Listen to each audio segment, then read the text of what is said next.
You can go into your workout thinking this is bullshit, and you can be like, I really don't want to do this, and you still show up and do it, you'll get gains from that.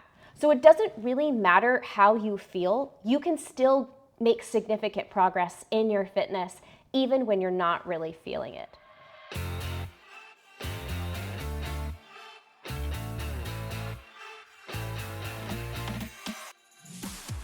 Hey there, welcome to the Coaching Corner podcast. I'm Jade Harrison, aka Jaydigains. In today's episode, we're going to be talking about how to approach your workouts if you're feeling super low motivation. No matter your level of fitness, whether you have been working out for decades or if you are a brand new beginner to fitness, you're probably going to experience at some point this feeling of, I really don't want to do my workout. This happens to me all the time. I think I probably don't feel like doing my workout most of the time. Every once in a while, I feel like, oh yeah, I'm so excited to get my workout in. But I still show up and I still do the thing, right? Because the gains are important to me and I am committed and disciplined. So in today's episode, I'm going to go a little bit more into detail about how you can stay consistent even when you're not feeling like doing the thing. I'm going to share some of my own experience and the things that my clients have also learned in sticking to their workout routines even when they're not really feeling super motivated. Now, before we move forward in the episode, make sure to subscribe to this channel if you are watching on YouTube, and make sure to like the video. If you're listening to this podcast, make sure that you follow the podcast so that you get notified anytime there's a new episode. You can also check out my website, Jaydigains.com, Jaydigains.com, if you're interested in learning more about me and the services that I offer. I do offer online personal training, and I also have a ton of downloadable workout plans that you can check out, as well as a membership site where I post new content every single week, including meal plans, recipes, workout programs, training tips, nutrition tips, and fat loss tips. You can find all of that on my website, Jaydigains.com. Now, without further ado, let's get into the episode and talk about what to do to help yourself stay consistent even when you're not feeling motivated. Now, the first thing that you should keep in mind when it comes to your fitness, when it comes to your body, feeling motivated doesn't really matter. You do not have to feel super motivated to make gains. The beautiful thing about our bodies is that they don't care what kind of attitude you have. If you show up and you do the thing, or you do part of the thing and get your workouts in, or you stay active, your body is going to give you the gains from that. So it's very forgiving. It's not like work where you kind of have to show up and have a somewhat good attitude and mask how you feel. You can go into your workout thinking this is bullshit, and you can be like, I really don't want to do this, and you still show up and do it, you'll get gains from that. So it doesn't really matter how you feel. You can still make significant progress in your fitness even when you're not really feeling it. The other thing to keep in mind is that motivation is just a feeling. And just like any other feeling, it's going to come and go. And it's going to fluctuate depending on a lot of different factors, like how much sleep you've had, the total amount of stress that you have in your everyday life. And other factors like your nutrition can also affect your motivation. So there's a lot of things that can affect it. The presence or absence of motivation is really kind of not a big deal when it comes to whether you make gains or not. However, it can make it hard for you to stay consistent. But the most important thing when it comes to making gains, reaching your fat loss goals, your muscle building goals, or your strength goals, or your athletic performance goals, is that you show up and you put the work in, regardless of how you feel. But if you have low motivation, that can make it harder to show up. So these are a few of the strategies that I recommend my clients use and that I use for myself to help me stay consistent and show up even when I'm not really feeling like it. Number one is to start small. I think it's really helpful to think of what's your bare minimum workout that you can do for yourself. Sometimes that can be just as simple as a 10-minute workout where you're going to walk on the treadmill or get on a cardio machine and then do some stretches. Some days that's all you're going to have in the tank, right? Some days that's all you're going to be able to really think about, especially if you're doing a really high intensity or high volume weightlifting routine, or maybe you're doing athletic training and the workout itself is something that takes a lot of energy and you're just kind of like, I don't want to even think about that right now. Sometimes when you just tell yourself, I'm just going to start small, I'm just going to start with the warm up. I'm going to warm up and see how I feel afterwards. So I'm going to get on the treadmill or I'm going to get on the cardio machine for just 5 to 10 minutes, and then I'm going to do some dynamic stretches and then maybe some priming exercises.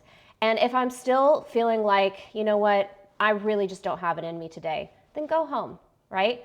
But what often happens when I tell my clients, just do the bare minimum, show up, do the warm up, and then see how you feel. Most of the time, once you actually get moving, once your feet are on that machine, or once you are doing your stretches, your brain is actually thinking like, okay, I could probably do like a little bit more, right? The motivation often comes from doing the thing, right? So don't make the mistake of putting the cart before the horse.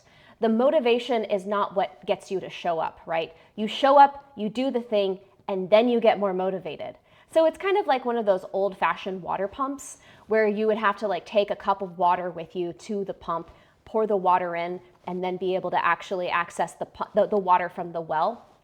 Motivation is like that. You kind of have to get started to rev the engine a little bit, to prime the pump. And then you might surprise yourself at how motivated you feel after you just start with that really small goal, an achievable goal of just doing 10 to 15 minutes of your warm up.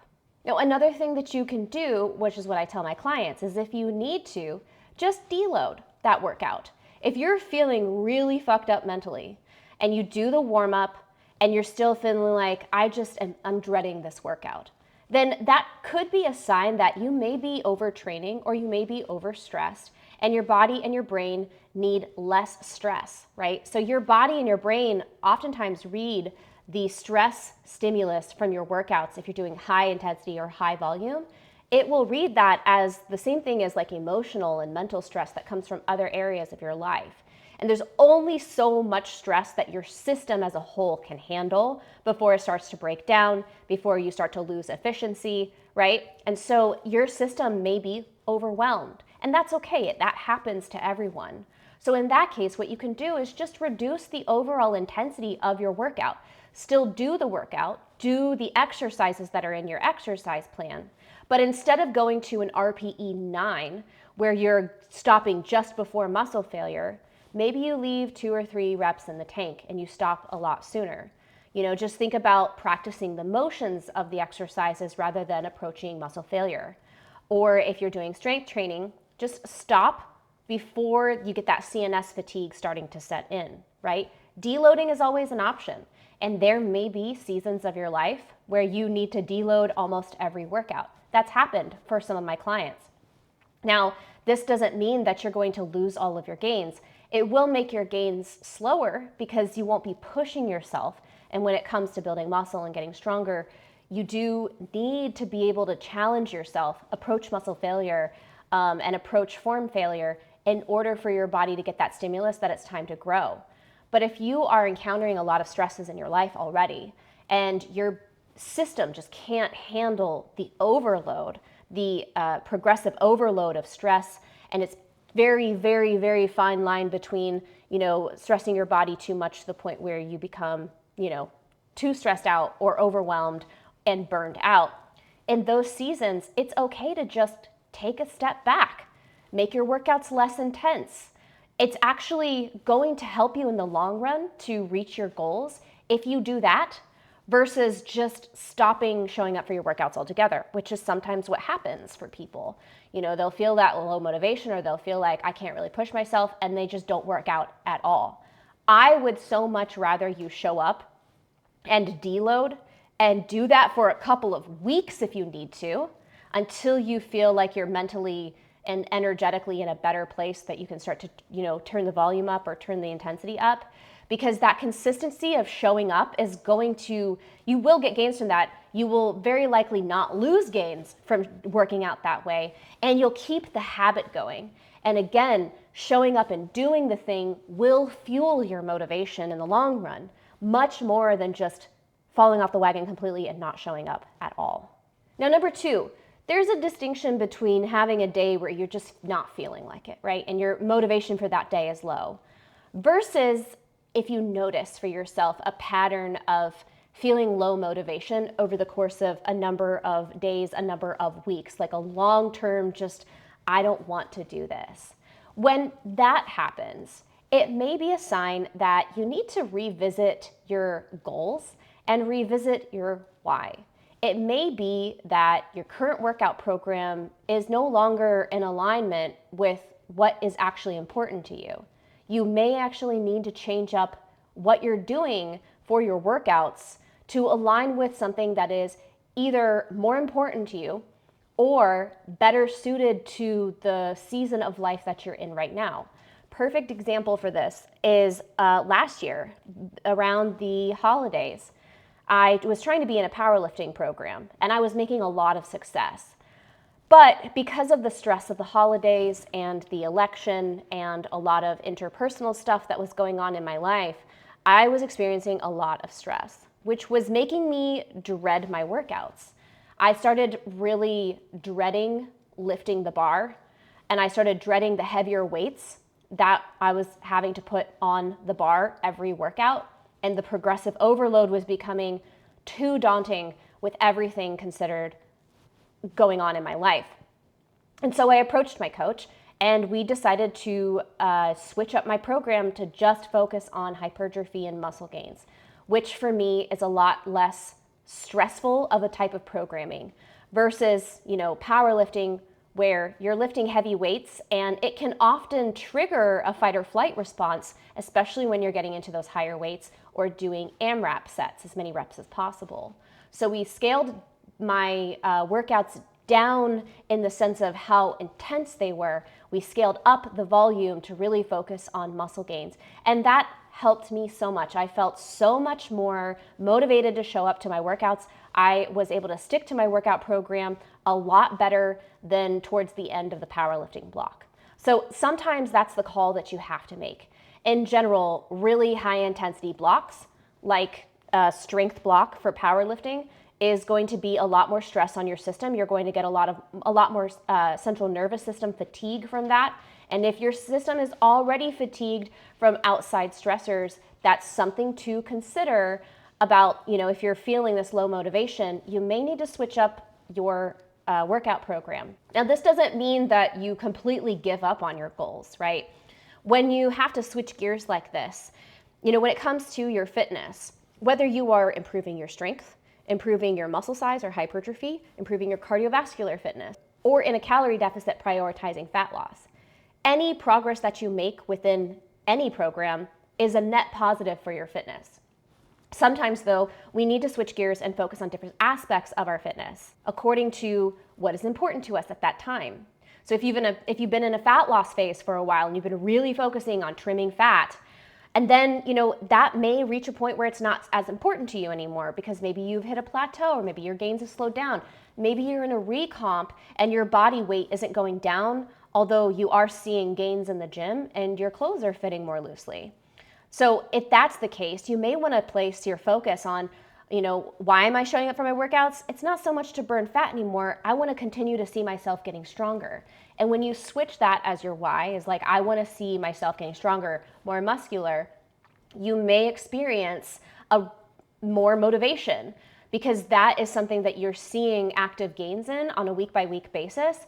Whereas, especially if you're in a recomp, the gains are just slower in terms of your fat loss, and you're not necessarily going to see the scale number going down. Keep in mind, I did actually do an entire episode of the Coaching Corner podcast on signs that you are in a recomp phase and ways that you can track your progress even if the scale isn't moving. So make sure to check out that episode. It's episode number 40. You can check that out on the YouTube channel, or you can go to the actual podcast site for episode 40. So revisit your whys and try to reconnect with your goals, or maybe shift the importance that you place on different goals to give yourself a little bit of time to focus on some different aspect of your fitness. Now, number 3, another thing that I really suggest is to try to make it enjoyable. Try to make your workouts as enjoyable as possible. A few years ago, there was a trend on TikTok where a lot of, specifically women, were doing what was called cozy cardio, where they would do their cardio at home and they would have their treadmill in front of their TV and they would set the lights to be really dim, put their LED lights on to make the lighting like really soft and, rainbowy. And they would have a yummy beverage as well as their water, and they'd put, a favorite show on the TV or a movie, and they would do their cardio, walking or cycling or whatever, while they have done all of these other things to make the experience more pleasurable, more cozy, and more comfortable.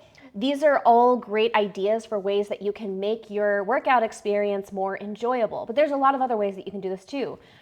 If you enjoy being around other people, if you feel like other people give you energy, consider joining a gym or maybe taking a few group fitness classes. You can also find a workout buddy who will show up and do the workout with you. A lot of people find this super motivational. And some people really do enjoy having a home gym so that they can work out in a setting that they're in control of and they can decorate it how they like. Also, if you want to talk to people but maybe work out from your home gym, streaming your workouts to a social media platform like Twitch or TikTok or Instagram are great ways to connect with other people and socialize while you're working out in your own space. Again, you can switch up your training program, use a different form of exercise, and try a different form of exercise, something that that is exciting to you or that you can look forward to. Take a break from the type of training that maybe you are a little bit bored with. If you don't listen to your own music, maybe start taking some headphones with you to the gym and putting on some music that you really enjoy, that gets you pumped or that gets you in the state of mind that you feel really good about. All of these are great ideas for how you can make the experience of working out more enjoyable for yourself.